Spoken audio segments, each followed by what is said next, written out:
তোমার শুধু তোমার টাকার প্রতি ভালোবাসা আছে। এই কথা শুনে বব শেরিফকে গুলি করার জন্য বলে এবং শেরিফ যখন আদেশ দেয় তখন সবাই ন্যান্সির ওপর আক্রমণ করতে শুরু করে, যার কারণে ন্যান্সি পিছনে বৈদ্যুতিক তারের ওপর পড়ে যায় এবং তাকে জোরে শক লাগে। কিন্তু হঠাৎ এখানে সেই এলিয়েন স্পেসশিপ এসে পড়ে এবং ন্যান্সি এবং হ্যারিকে তার ভিতরে টেলিপোর্ট করে নেয়। সবাই এটা দেখে অবাক হয়ে যায় এবং স্পেসশিপ এখান থেকে চলে যায়। কিছু সময় কেটে যাওয়ার পর আমরা হ্যারিকে দেখি, যাকে স্পেসশিপের ভিতরে বন্দী হিসেবে রাখা হয়েছিল। এরপর আমরা ন্যান্সিকে দেখি, যে এখন স্পেসশিপের লোকদের সদস্য হয়ে গেছে। ন্যান্সি হ্যারিকে বলে যে এখন তোমাকে এভাবেই থাকতে হবে, কারণ এখন এটাই আমাদের বাড়ি, এবং ন্যান্সি এখান থেকে চলে যায় এবং এই মুভিটি এখানেই শেষ হয়ে যায়।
কিন্তু সেখানে হ্যারি এবং বব ন্যান্সির মায়ের সম্পর্কে খারাপ কথা বলতে লাগল, যার কারণে ন্যান্সি খুব রেগে গেল এবং হঠাৎ ন্যান্সির কাপড় ছিঁড়তে শুরু করল এবং ন্যান্সি সাধারণ মানুষ থেকে অনেক বড় হয়ে গেল।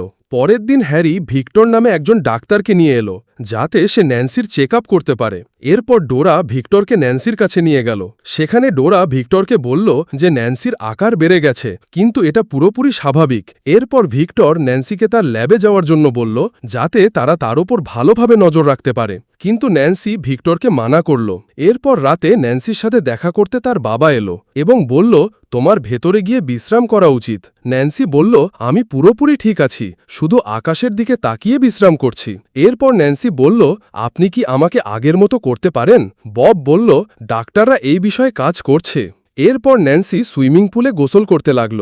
তখন হ্যারি ন্যান্সির কাছে এলো এবং জিজ্ঞাসা করল, তুমি ঠিক আছো? ন্যান্সি বলল, আমি পুরোপুরি ঠিক আছি, শুধু আমার হৃদয় মাঝে মাঝে দ্রুত ধড়কছে। এরপর যখন হ্যারি সেখান থেকে যাওয়ার জন্য উঠল, তখন ন্যান্সি হ্যারিকে কাল রাতের ডিনারে আমন্ত্রণ জানালো এবং হ্যারি রাজি হল। পরের দিন ন্যান্সির সাথে দেখা করতে ডোরা এলো। ন্যান্সি ডোরাকে বলল, আজ রাতে আমি হ্যারিকে ডিনারে ডেকেছি, কাশ আমি আগের মতো হতাম। এই কথা শুনে ডোরার ভালো লাগলো। এরপর ভিক্টর ডোরা এবং ন্যান্সিকে বাইরে ডাকল এবং আমরা দেখি যে ভিক্টরের হাতে একটি বিশাল ইঞ্জেকশন ছিল। এরপর ন্যান্সি বাইরে এলো এবং ভিক্টরকে ইঞ্জেকশন সম্পর্কে জিজ্ঞাসা করল। ভিক্টর বলল, এতে কিছু ভিটামিন এবং খনিজ পদার্থ আছে। তখন ডোরা বলল, ন্যান্সির এর কোনো প্রয়োজন নেই। ভিক্টর বলল, আমার কাছে ন্যান্সির স্বামী এবং তোমার বাবার অনুমতি আছে। ন্যান্সি বলল, আমার অনুমতির কি হবে? এবং ন্যান্সি ইঞ্জেকশনটি ছিনিয়ে নিল এবং ভিক্টরকে ভয় দেখাতে লাগল। এরপর ন্যান্সি ইঞ্জেকশনটি ফেলে দিল এবং সেখান থেকে চলে গেল। এরপর রাতে হ্যারি ন্যান্সির কাছে এলো এবং তারা দুজন বসে ডিনার করতে লাগল। সেখানে ন্যান্সি হ্যারিকে জিজ্ঞাসা করল, আমরা শেষবার কবে এমন ডিনার করেছিলাম? হ্যারি বলল, আমরা অনেকবার একা এমন ডিনার করেছি। এরপর ন্যান্সি হ্যারিকে বলল, তুমি কি গুলিভারের ভ্রমণের কথা শুনেছ? হ্যারি বলল, আমি এর বই পড়েছিলাম। ন্যান্সি বলল, আমি নিজেকে গুলিভারের মতো ভাবতে শুরু করেছি এবং এখন সবাই আমার কাছে ছোট ছোট খেলনার মতো লাগে। এবং ন্যান্সি অনেক কথা বলল। তখন হ্যারি বলল, তুমি পাগল হয়ে গেছ এবং তাছাড়া তুমি একটা বড় ভুল। এই কথা শুনে ন্যান্সি খুব রেগে গেল এবং গাড়ি তুলে ফেলে দিল। এরপর হ্যারি বলল, তোমার চেয়ে হানি অনেক ভালো দেখতেও এবং বিছানাতেও। এবং তারা দুজন ঝগড়া করতে লাগলো, যার কারণে ন্যান্সি খুব রেগে গেল এবং তখন ন্যান্সি অজ্ঞান হয়ে পড়ে গেল। এরপর আমরা ববকে দেখি যে তার প্রজেক্টে ব্যস্ত ছিল এবং ন্যান্সির জন্য তার কোনো চিন্তা ছিল না। এদিকে হ্যারি হানির সাথে মজা করছিল এবং হানি হ্যারির জন্য নাচছিল। কিছুক্ষণ পর ন্যান্সির জ্ঞান ফিরল এবং ন্যান্সি তার লোক হ্যারিকে খুঁজতে শহরের দিকে এলো। তখন রাস্তায় ন্যান্সি ডোরা এবং শেরিফের সাথে দেখা করল। ন্যান্সি তাদের কাছে হ্যারির ঠিকানা জিজ্ঞাসা করল। ডোরা ন্যান্সিকে শহরে যাওয়া থেকে বারণ করল, কিন্তু ন্যান্সি সেখান থেকে চলে গেল এবং সরাসরি হানির বাড়িতে এলো। এরপর হানি বন্দুক তুলে নিল, কিন্তু ন্যান্সি ছাদ ভেঙে হানির বন্দুক ফেলে দিল। এটা দেখে হ্যারি সেখান থেকে পালানোর চেষ্টা করল, কিন্তু ন্যান্সি গাড়ি তুলে হ্যারিকে বাইরে বের করল এবং হ্যারিকে নিয়ে সেখান থেকে পালিয়ে গেল। কিছু দূর যাওয়ার পর ন্যান্সির সামনে বৈদ্যুতিক তার এলো, যার কারণে ন্যান্সি থেমে গেল। তখন ন্যান্সির কাছে শেরিফ এবং বব, তোমার শুধু তোমার টাকার প্রতি ভালোবাসা আছে। এই কথা শুনে বব শেরিফকে গুলি করার জন্য বলে এবং শেরিফ যখন আদেশ দেয় তখন সবাই ন্যান্সির ওপর আক্রমণ করতে শুরু করে, যার কারণে ন্যান্সি পিছনে বৈদ্যুতিক তারের ওপর পড়ে যায় এবং তাকে জোরে শক লাগে। কিন্তু হঠাৎ এখানে সেই এলিয়েন স্পেসশিপ এসে পড়ে এবং ন্যান্সি এবং হ্যারিকে তার ভিতরে টেলিপোর্ট করে নেয়। সবাই এটা দেখে অবাক হয়ে যায় এবং স্পেসশিপ এখান থেকে চলে যায়। কিছু সময় কেটে যাওয়ার পর আমরা হ্যারিকে দেখি, যাকে স্পেসশিপের ভিতরে বন্দী হিসেবে রাখা হয়েছিল। এরপর আমরা ন্যান্সিকে দেখি, যে এখন স্পেসশিপের লোকদের সদস্য হয়ে গেছে। ন্যান্সি হ্যারিকে বলে যে এখন তোমাকে এভাবেই থাকতে হবে, কারণ এখন এটাই আমাদের বাড়ি। এবং ন্যান্সি এখান থেকে চলে যায় এবং এই মুভিটি এখানেই শেষ হয়ে যায়।